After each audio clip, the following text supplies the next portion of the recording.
Hey Josh, how are you? It's good to see you. So good to see you, man. You're awesome and you're always doing great stuff. So I feel flattered to be here. Yeah, no, I'm really great that I was able to get some time with you and you're here with me in Destino today. I really want to touch on the projects that you've been a part of and what you're currently doing. But Yeah. before we do all that, I want to hit you with some rapid fire questions. I'm interested to know. Okay. Hey Josh, so what is the last film or TV show that you saw? Oh man, timely. I saw Sentimental Value last night. Great. What's first impressions? Right when it was over. Um, wow. I don't know if you know anything about what it's about or anything. It's a big award season contender, but just let's go the cliche route. The power of storytelling. I was also arguing with my dad that day, and it's a movie about having a tough time with your dad. So it was a very like pointed, but it was great. It was great. What character did you identify with early on when you were younger? Oh, when I was younger, uh, he's somewhere on here. Michelangelo, probably. I know Teenage Mutant that. Ninja Turtles. And then And why? John McClane, Batman, the whole Gonzo, Fozzie, the I, whole shebang. I know you're huge on Ninja Turtles, and what attracted you to that? Um, I think, like I forget our age difference or not, but I think Turtles started. It did. It started the same year I was born. So it's a little bit of happenstance what I was growing up with, but also like I don't know something about the aesthetic and stuff. Still appeals to me today. When you're a kid, it helps to have these archetypes, which is why we have myth and fable and Joseph Campbell broad storytelling and da da da. Like when there's four distinct personalities, you kind of decide which one to latch onto, and then that's a bit of a guidepost. But yeah, it's just fun. Yeah, I'm right there with you. For me, it was always X-Men Oh yeah, animated show, and then it was like the Superman WB stuff. yes, yes. If Also if great. And then I'm interested to know if with an unlimited budget, what kind of story, what kind of project would you want to create? With an unlimited budget, Yeah, unlimited. I for a long time I had this dream and I wrote a bad version of the screenplay, and now it sounds like it's actually gonna be a movie that J.J. Abrams and The Rock are doing together. But basically, a movie that would find like a fantastical through line so every genre of film could be represented in one movie. So, like a character that has to go through an arc that takes them through like an action movie, a musical, a horror movie, a teen comedy, animated, like just the hometown buffet of cinema. I'm grinning because I could just picture it now. It sounds like such a cool idea too. Yeah, that would be what I would do with all the money. Well, I'd love to get started with your name and what you do. I'm Josh Moorhead, and I sleep in a lot, and I order a lot of Uber Eats. Besides that, I'm a freelance writer. Yeah, I wanted to talk about your time on Pretty Little Liars. Are you able to tell me what your role was on that show? yeah, that was such an amazing journey and thing to be a part of. I know for your audience, like people that want to get into the business, there's like a when you want to get in, you have a like when we were kids, we would have been like, oh, I would love to work on an X-Men movie or this or that. Pretty Little Liars wasn't something that was like in my fandom wheelhouse. It's not a show that was made necessarily for my audience, but to work on it was such a beautiful experience. And that's a very important lesson that, like, if you're trying to get into this industry as a career, be open to the things you think aren't for you because they could be better experiences than the things you think are for you. But I think you asked a much simpler question. What did I do? I started as PA, and I was able to God, was it the last three seasons of the show or the last two? Because then we did Famous in Love. But anyway, I was able to go from PA all the way up to script coordinator and get to be a part of that wonderful writer's room. Yeah, and like you said, I mean, there's a lot of experiences that sometimes you don't even expect, and those are the ones that end up being so meaningful and that have a bigger impact on you than you thought. Yeah. And for you, was there any memorable episodes or moments on that show? Every week was so wild, especially going into the last season, because the show was had such fandom and it had such scope and it was building up to like this wild ending. So for people that don't know, like you take like an episode a week, or unless you're cross-boarding and then you're doing two episodes in a few weeks or whatever. But every week it would be like, okay, you go down the set and it's an entire like prom, but like not prom probably like we did, like prom with like production designers and multi-million dollar budgets and whatever. And then you go down the next week and it's a maze the girls are trapped in, or like a haunted house in effect, or like there's so many crazy plot things happening that it was such a dynamic set. Yeah, how are you able to prepare for an episode going into the writer's room? Was there anything that you kind of needed for yourself to be able to make sure you like did a good job in there? Great question. Going from PA to the writer's room, I'm getting like anxiety now. It's definitely a little heart racy because like if your dream was to work with animals and you're working at a zoo, but you were selling peanuts, and then all of a sudden somebody said like, well, today you get to go into the cage with the tiger. Like you're like, oh great, that's my dream, but oh now I'm in the enclosure with the tiger. Oh my God, what does this actually mean? So I'd gotten to work with some writers' rooms, for some writers' rooms, and like a writer's PA capacity and writer's assistant capacity before, and it wasn't always. It's like anything else. It's good and bad experiences. Um, so that PLL one, I was just hoping. I love the people so much. It just felt like a big opportunity, and I just wanted to not mess it up. Which, um, for that job especially, and maybe for many jobs on set, I don't know. But like, despite how outgoing I can be and chatty I tend to be, it was really like go in there, be humble, be quiet, learn the ecosystem of where you've just been invited into, and figure it out as you go. And I was very fortunate that unlike some other rooms I got to be around even after that, it was just such a gracious, inviting, warm place, even when there was, disagreements. But that's what the room is for, is to iron out the plot. What would you say is something that you brought to that room? uh, Cake, a lot of cake, a lot of treats. It's kind of my love language. And when you're writer's PA to start, that's literally your job, is um, feeding these people, literally feeding the tiger, I guess, to go back to that metaphor. But eventually,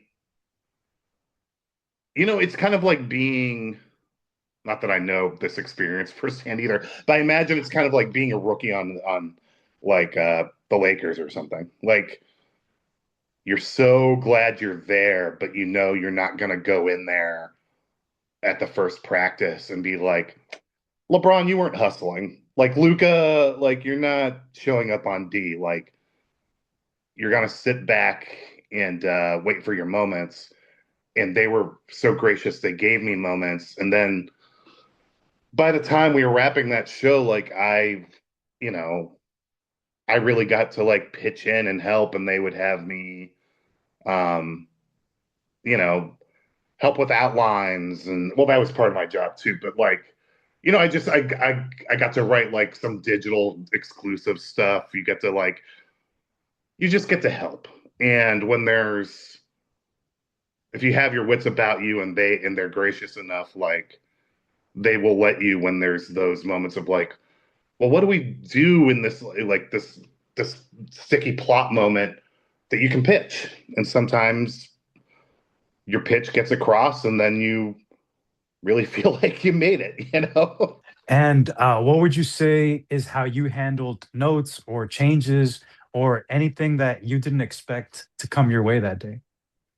Well, that's what's interesting about being writer's assistant is that you are the notes. So like I loved that job because you're I mean you are the court stenographer for the room.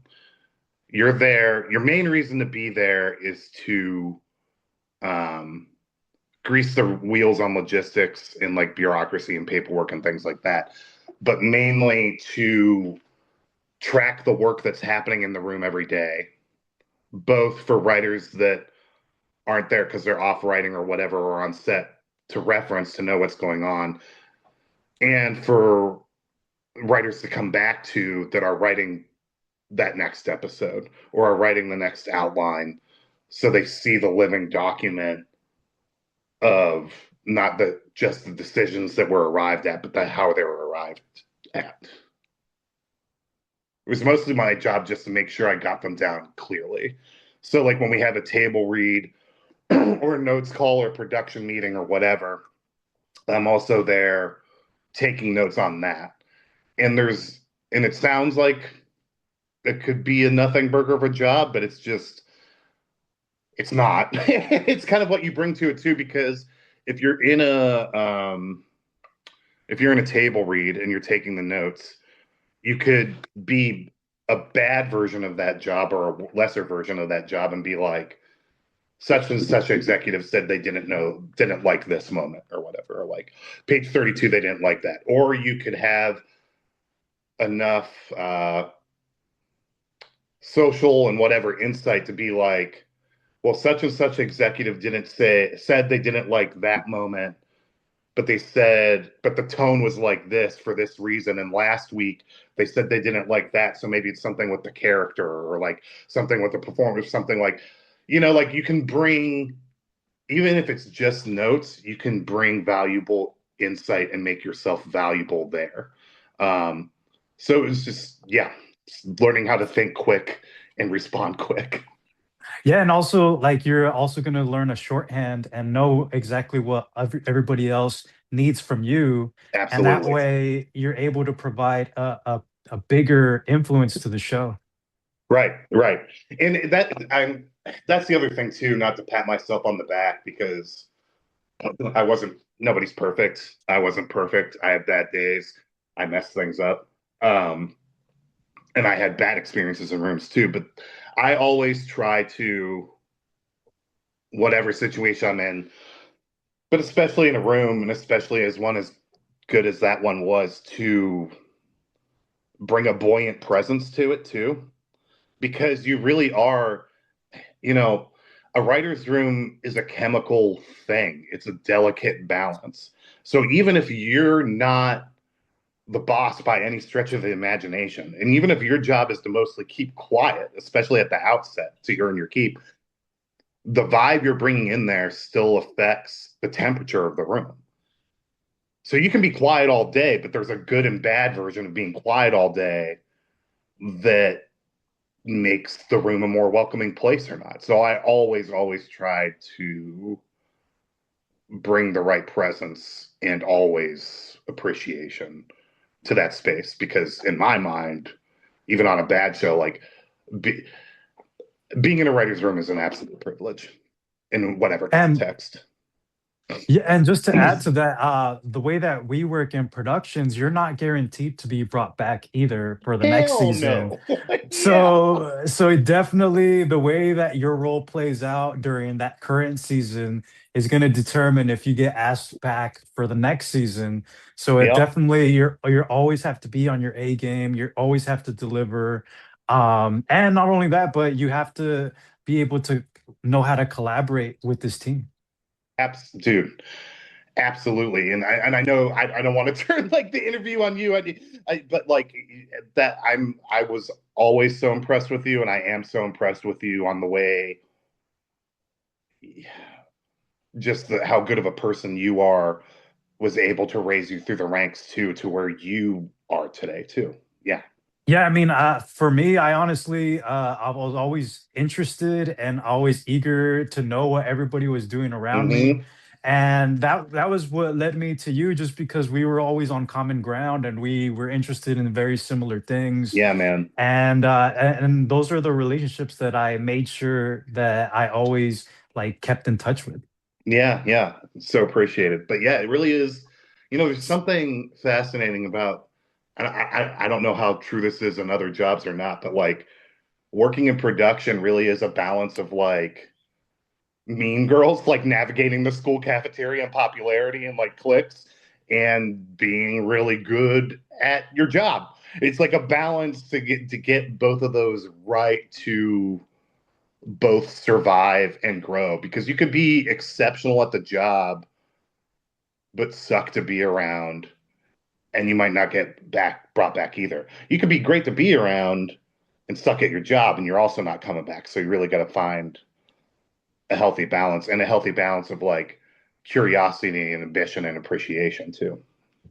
Yeah, well, I've heard this in the past that we just spend so many hours with this team that you have to have a balance of both. And Yeah. a lot of people, producers, and that I've met that interview people to join these crews, they always say that the personality is one of the main things they look for, because most of the things they could be teachable. So Yeah. if Yeah. they're nice to be around and they blend well with the team you already have, that's the biggest step to landing the job. Yeah. I got to shout out DGA award winner Chris Robinson, and now very good friend because he was the UPM along with Allison Dykstra and Jamaica Goodrich Elliott now, that gave me my first job in TV. To your point, when really like as PA, but like there's no reason to bring me in. I didn't have any experience or anything, but I appreciate Jamaica having worked with me when I was in the mailroom at Paramount and she was a page, and then like Chris, who I'd never met before, just like seeing me in an interview where I think my arm was in a sling, like I'd done something to and whatever. But he's just like, I like the vibe and like the rest we can teach. And if he didn't take that flyer on me, who knows if I'd even be, well, I wouldn't be talking to you right now. We wouldn't have met, like, so yeah, it really, you appreciate the people that appreciate people.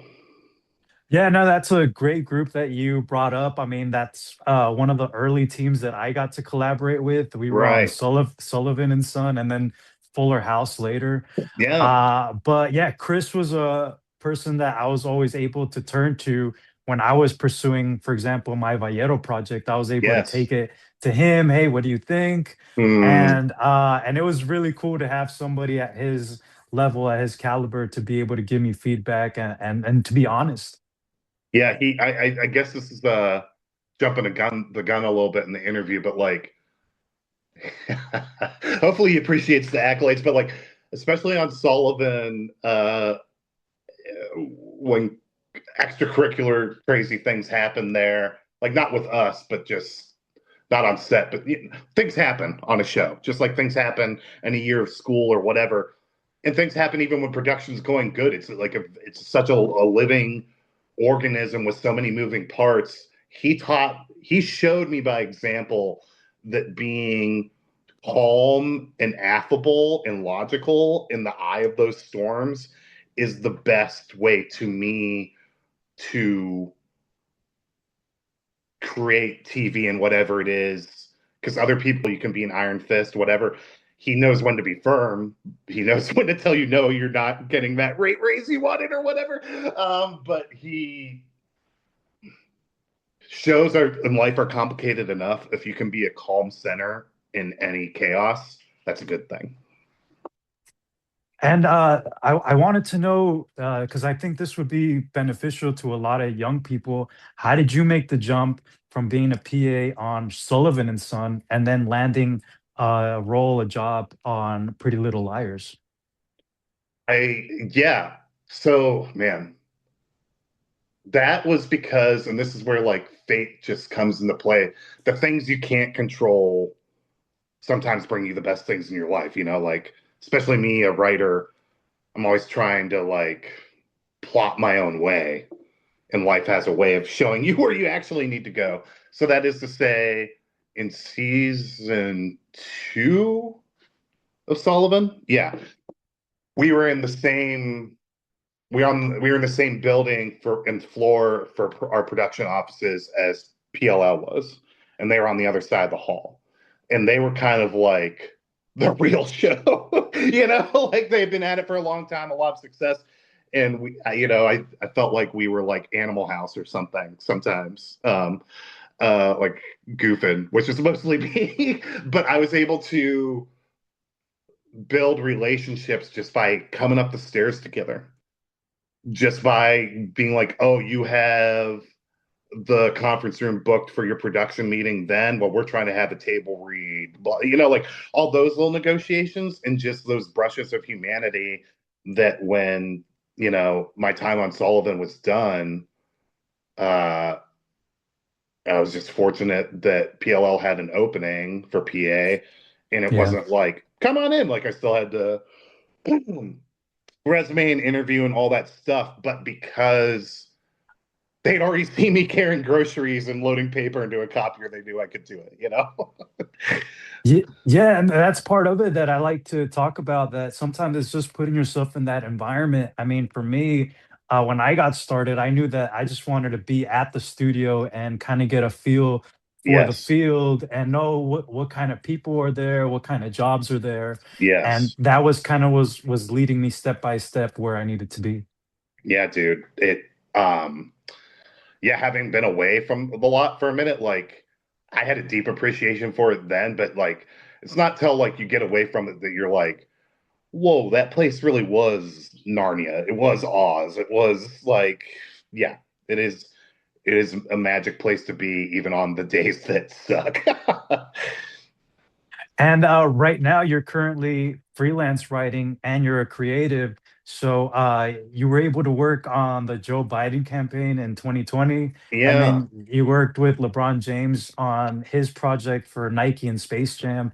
What yeah, is, how did the Pretty Little Liars job help you uh, lead into these type of jobs? yeah. I'm so that's another crazy, like you can't predict anything. You can't always create your own way. Sometimes the way is created for you. It was 2017 or 18. I hadn't worked in a minute on a show. Things were really slow. I was quickly running out of money, and it's like, what in the world am I gonna do? And my best friend that I met when I was like 7, and we're still besties. He's a writer too, but his career track was like marketing and ad world and creative directing and that type of thing. And he was like, "Look, it's a complete shot in the dark. I don't know if they'll even reply to you, let alone you getting the gig. But I know some guys up in Portland that have this big new Nike project, and they're looking for people with not just traditional copywriter background. Like they're looking for people to come into that world that aren't necessarily of that world because they want some like fresh thinking. So he gave me their emails. I, hit them up. They told me later that it actually was mentioning Pretty Little Liars and the way I talked about Pretty Little Liars, even though it has nothing to do with, at that time, you know, trying to create franchises for Giannis Antetokounmpo. It couldn't be more different. But they just like that context. I There was a few steps before that I had to prove myself, but pretty quickly I was up in Portland in this house with a few other writers and producers and stuff, and it was another like prove your keep moment. It was literally like a day to day job, so it was a furnace of not just like pay my rent for survival, but like working that creative muscle maybe in a way I never had before, even on shows. Because, like I said, the writers' room, even when you are staffed, when you're staffed, your job is your writing and your ideas. But when you're at the bottom of the staff, you still have to pick your moments. So I was used to an environment where I had to be very um, careful and specific about when I spoke up and had ideas. To this environment now where it's like, if you don't give us enough ideas, like we're flying you back tomorrow. So yeah, so thankfully that first stint that was supposed to be a week or two turned into like a month or 6 weeks where I was just in Portland. And I was like, hey, I've got like milk in my fridge though. Like at some point, like, do I live here now? Am I going back? Whatever. And then that company, again, other great people. It's called Conscious Minds. I got to do a lot of work with them. And because I'm so fortunate, because there's people that want to be marketers, to work in that world, that want to be copywriters, that want to work on a Nike campaign. That's their dream. They go to school for it, they study it. I got to just like, that was my first taste of it, really, of that world, you know? So to start there and have that be my calling card to start really did open up the lane of working in advertising and stuff. But sorry, I know I've been chatting a lot, but the key was, and even still today, when I get work, is I think people like that I have a foothold in both. I have a background in both, of both narrative and very like messaging driven writing. Yeah, and it's very needed, and especially because they're two different worlds, and now you're a part of it, and you're able to marry those two. But no, this story, what it's telling me is that you're able to connect with both worlds, and you're able to blend in, and also it really a testament to the work that you provide. Because, like you said, these two groups will def have no problem telling you to pack your things and go. So you were able to provide a service there. Yeah, it was definitely like a seminal moment, and then it just, I'm so lucky because it opened the doors on not just like survival, but a whole other career, and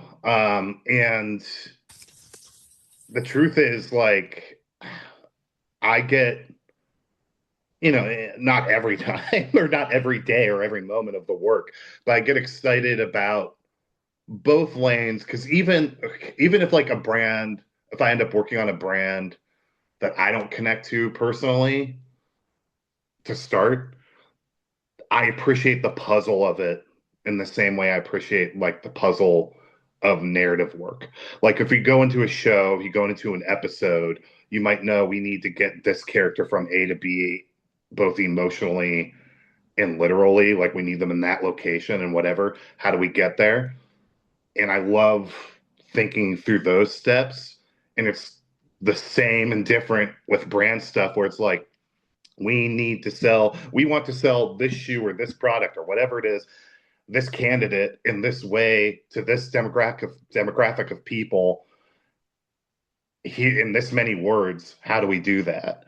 And I love doing the best I can to uncrack that too, or crack that. Yeah. And like we said before as well, that the work, the studio work, and working on TV shows and films is not steady work. So the fact that you have this also gives you a leg up on being able to have something uh, when there's no work in the studios. Dude, absolutely. Especially that's where I like, I thank the good Lord above and, you know, fate's rewrites that like nobody sees something like a pandemic happening, And I'm like, I was really sad when it felt like I was moving away from TV, because I do love it, and production and the lot in a room. I love a room so much. But if I had never dipped into this other lane, when the pandemic hit, I would have been completely screwed. I would have been, you know, back in Ohio, which isn't the end of the world, but it would have been the end of a version of a dream or a career. Like, I don't know what I would have been doing back there. So, like, I'm like, oh my God, if these things in 2017 and 18 didn't happen, even if I was frustrated with them at the time, like not having worked for 6 months and whatever, I wouldn't have survived 20 to 22, you know? So there's an element of trust there and belief. And it's literally getting creative with what you're gonna do next. But Yeah. how do you stay inspired between projects? Um, right now, I'm sorry, I'm laughing at myself because right now it's like, well, I'm more enraged than inspired. Like, rage helps. Like, what's going on in the world right now is its own motivator. Um, Wanting things to be better, wanting things to be just. That feeds my work when I get to work on campaigns and things. And then when it comes to creative, I'm just constantly consuming things as we all do. But I think there's something,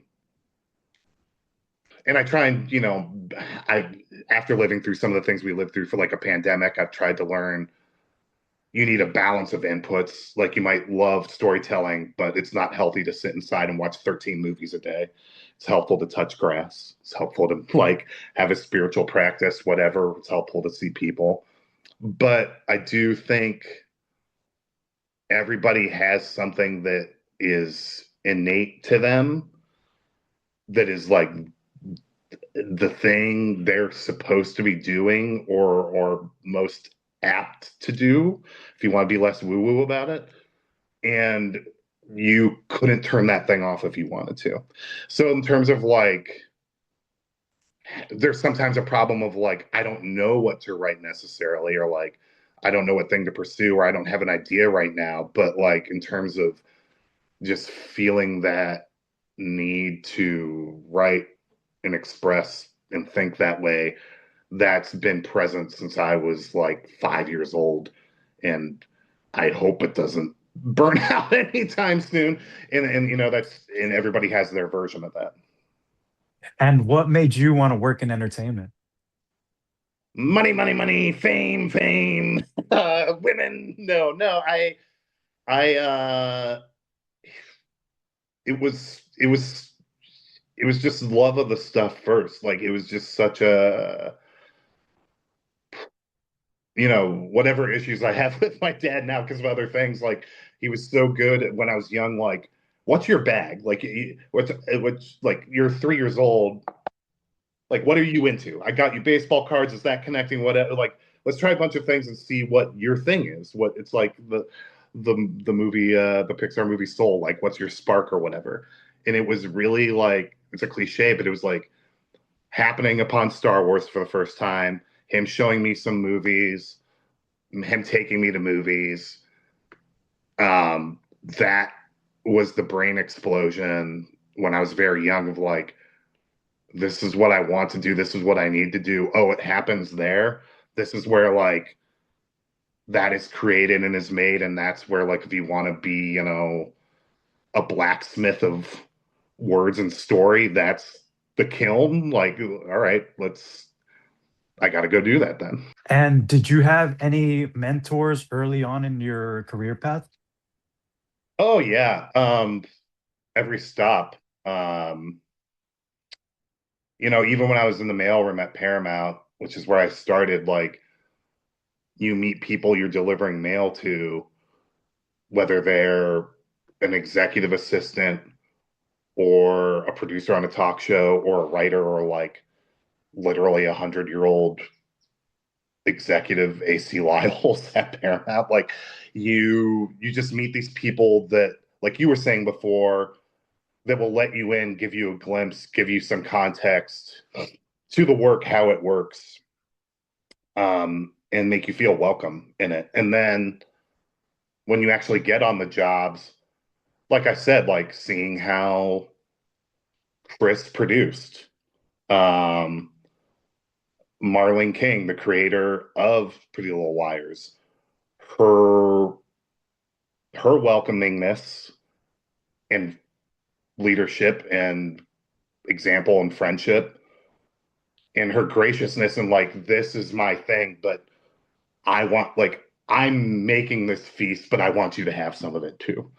Uh, Joseph Doherty, Brian on that show, like, there's just so many. It's really an endless list, dude. So like, I feel like I'm giving the Oscar speech while I'm forgetting names, but it is, gratitude should be abundant. And for younger people that do want to pursue a career in TV, even in writing for marketing, what's the best way for them to network and meet the right people, would you say? Man, I would say I'm terrible at networking because I'm very bad at like,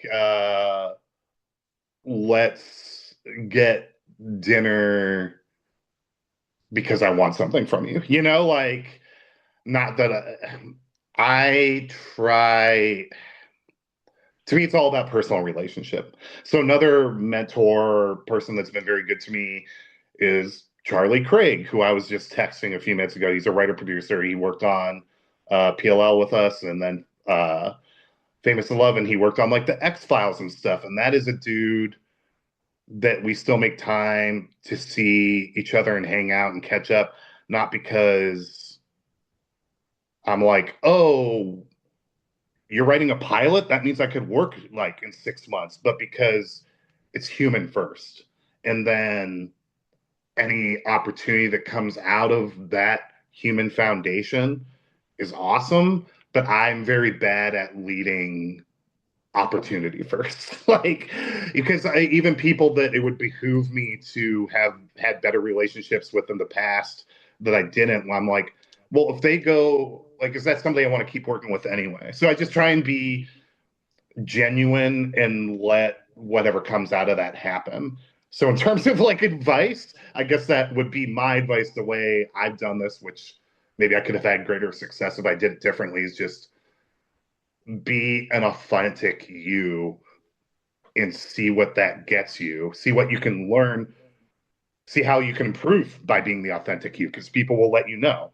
But like, if you're inauthentic, I think eventually it rubs people the wrong way and it could lead you to the wrong places.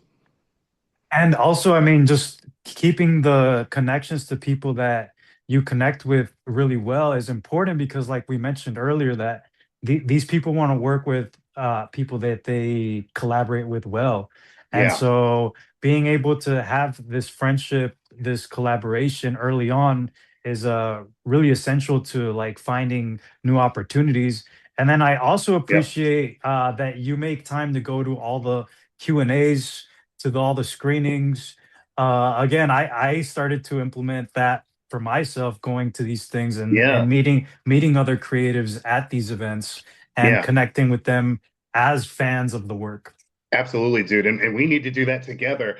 But like, when you talk about inspiration, yeah, that's the much simpler answer. Is like, every time I go to Vidiots or whatever, and there's something that just blows you away, even if you didn't lose that innate thing, it like puts gas in the tank, like it reinvigorates you. And especially when you get to see the Q&As, even from a fanboy point of view, dude, like when I'm at the AMC 16 and Queen Amidala is 3 rows away in front of me, like Natalie Portman is right there. I'm like, well, this is a crazy Tuesday afternoon. Like, this is one reason to still be in LA. And it's a way to want to stay at that zoo that I was talking about that we're all in.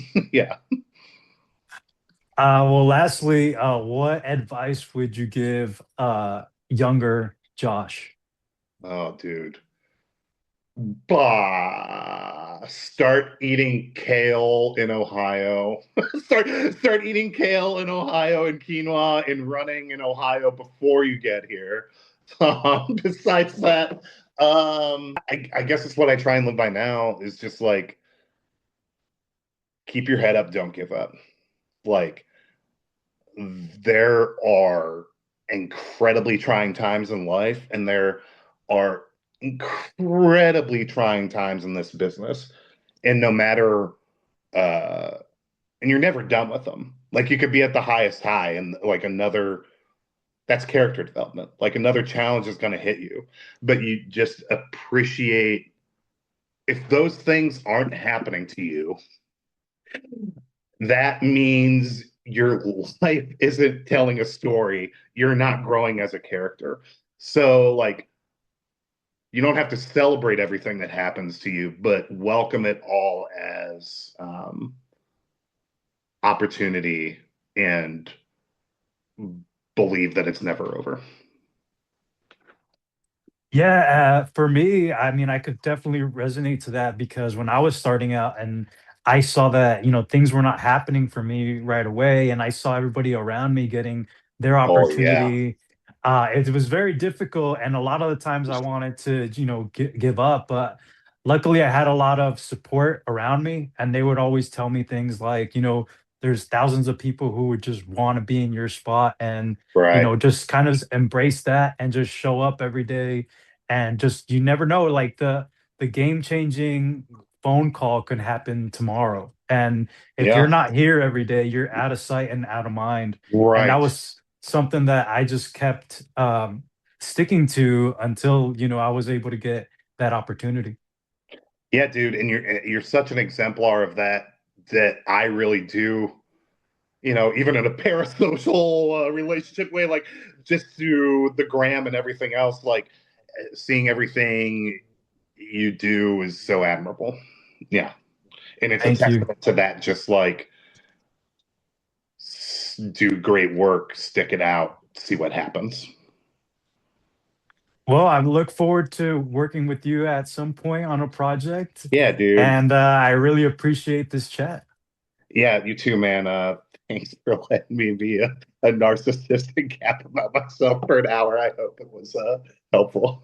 No, it was a lot of fun, and I'm glad we got to relive and share some stories. Absolutely, man. Let's make some more soon.